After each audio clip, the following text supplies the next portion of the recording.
श्री रामचरितमानस के नवह पारायण द्वितीय दिन की कथा में तपस्या और ऐश्वर्य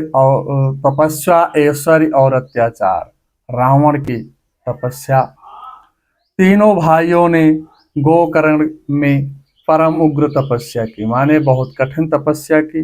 रावण ग्रीष्म काल में पंचाग्नि के मध्य में, शीतकाल में गले तक जल में, घोर वर्षा काल में पूर्णतया भीगता हुआ तपस्या में तल्लीन रहा।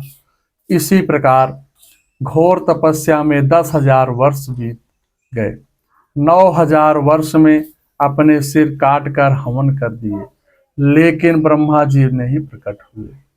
तो अपना 10वां सिर काटने के लिए जैसे ही तलवार उठाई, ब्रह्मा जी सन्मुख प्रकट होकर कहने लगे, हे रावण, तुम अपना मनोरथ प्रकट करो, अपनी इच्छा हमको बताओ।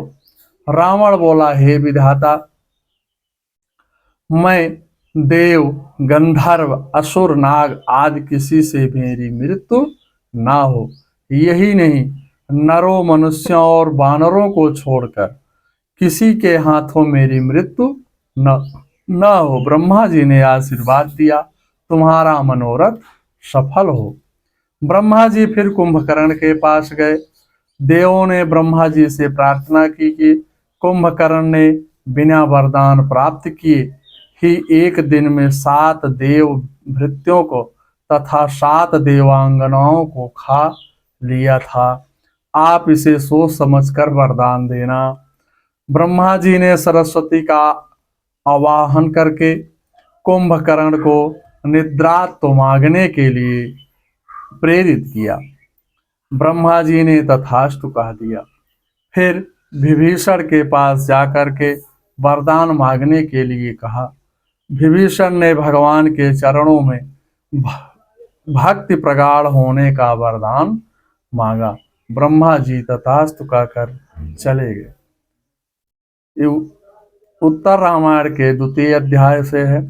गोकर्ण क्षेत्र में 3 भाइयों ने घोर तपस्या की। कुंभकर्ण ने 10,000 वर्ष तक घोर तपस्या की और छोटे भाई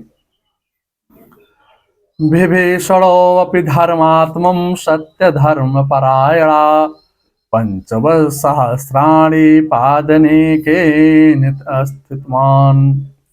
सत्य धर्मपरायण धर्मात्मा विभीषण भी 5,000 वर्ष तक ही एक पांव पर खड़े रहे।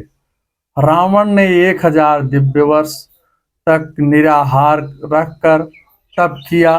फिर 1,000 वर्ष तक तप करने के बाद सिर अग्नि में हवन किया।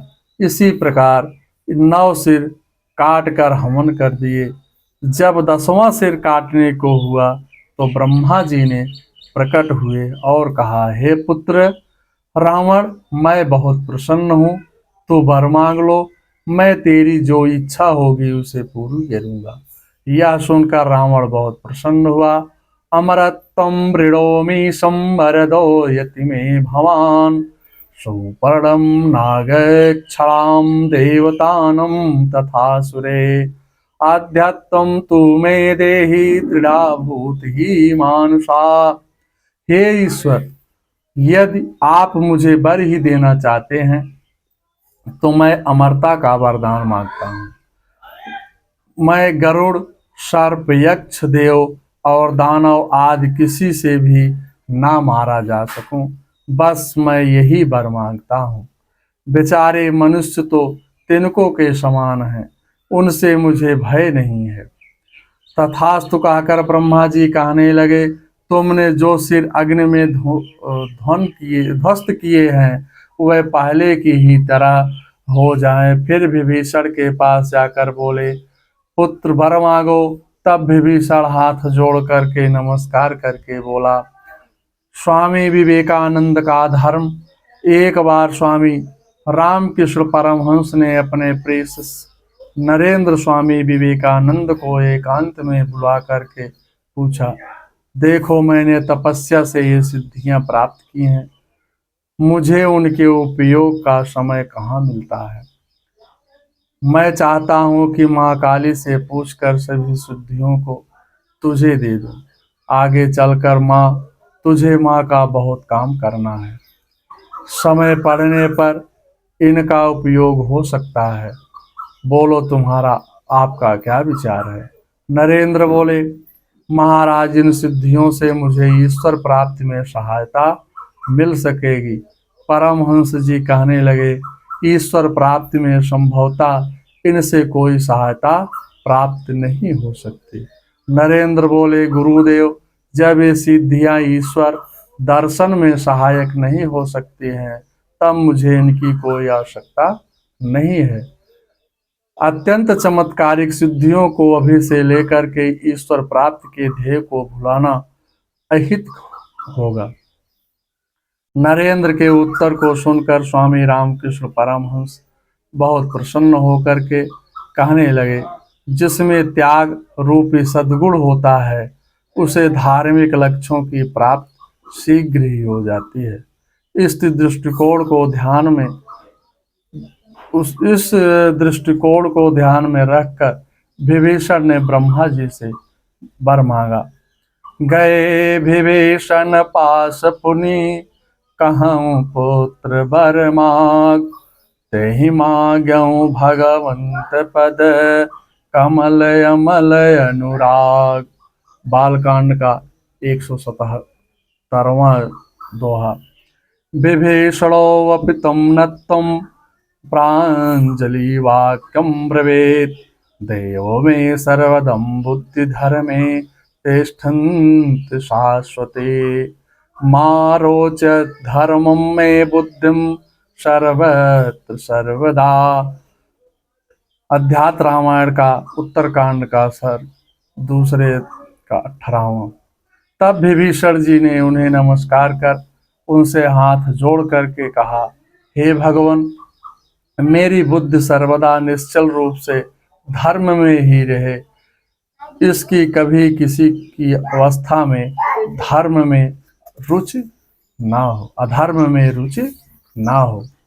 तदंतर कुंभकर्ण के पास जाकर के वर मांगने को कहा। कुंभकर्ण की बुद्धि सरस्वती द्वारा भ्रमित कर देने के कारण कहने लगा, हे विधाता, मैं 6 महीने सो और 1 दिन भोजन करूं। सादर प्रेरिता सुमत फेरी, माग सुनीद मास खटकेरी।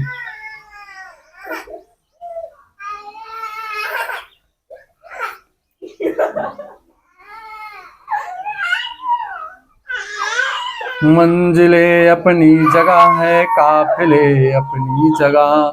घर कदम ही साथ ना दे तो बता हम क्या करें। शुमाली भगवान जो चाहते हैं वही होता है, वही कुंभकर्ण के साथ हुआ। बांका बलवाला मतवाला, मल्लों की नाव चलता था। रणरंगी जंगी झूम झूम, सिंहों की गति गरजता था। शुमाली और प्रहस्त की मंत्रणा से वरदान प्राप्त करके रावण ने कुबेर के निवास स्थान पर पहले ही आक्रमण कर दिया, क्योंकि उसको पुष्पक विमान और कुबेर का खजाना चाहिए था।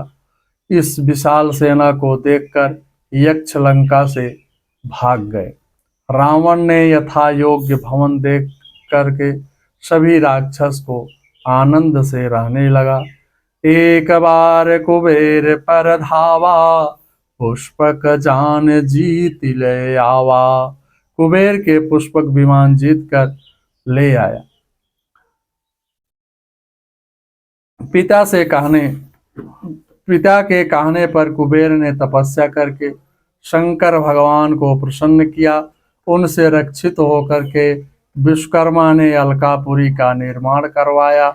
वहां पर दिग्पालत्व एक दिशा का अधिकारी भोगने लगे।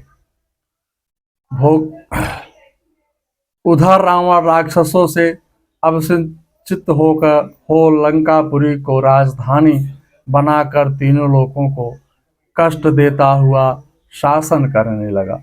रावण का अहंकार हो गया। मद 4 प्रकार का होता है। पहला यौवन मद माने जवानी में, पद मद यदि किसी को उच्च पद मिल जाए, गर्मियां मिल जाए। तीसरा अर्थ मद, धन दौलत का मद। ज्ञान मद, जिसको बहुत अधिक विद्या प्राप्त हो जाए। ये सब अहंकार होते हैं। फिर मायावी रावण ने अपनी विकराल वदना बहन सुपर्खा कालखंज के वंश में उत्पन्न हुए विद्युतजय नाम के राक्षस को विवाह दी। राक्षसों के विश्वकर्मादित्य पुत्र मैंने अपनी त्रिलोक सुंदरी कन्या मंदोदरी रावण को दी और उससे प्रसन्न चित्त से एक अमोघ शक्ति भी दी। सुतां मंदोदरी नाम्नं ददौ लोकेति सुंदरी रावणाय पुनः शक्तिं मोघा प्रीतमानसा।